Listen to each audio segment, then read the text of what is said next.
let's now take you through the absolutely remarkable story of this election and look at those numbers. And Dhananjay Joshi, our pollster from Cicero, is here with us, joins our panel. Dhananjay Joshi, were these even close to the numbers that you were looking at, or this is much beyond that? It's beyond that. It's beyond that. So what one was expecting was the NDA to have a comfortable majority, and a comfortable majority could have gone above 300.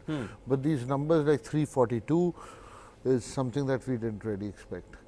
And what do you see could be the main factor driving this? Look, there are 2 or 3 different factors. One, I would like to refer to your series of tweets which were really circulated, where you said that there was a Balakot effect, right? So one is that post Balakot the narrative changed really in favor of the BJP. The extent is something that, of course, is something that which most polls did not predict.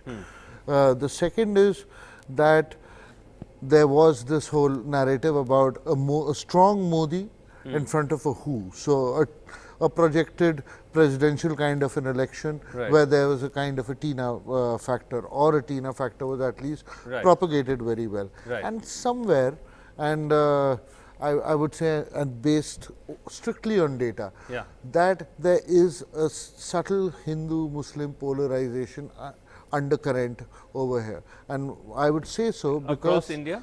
Well, now with results in Telangana, one would assume that it's across India. We'll have the results by late evening. We can weigh our data, look into it, but of course across north and towards the east.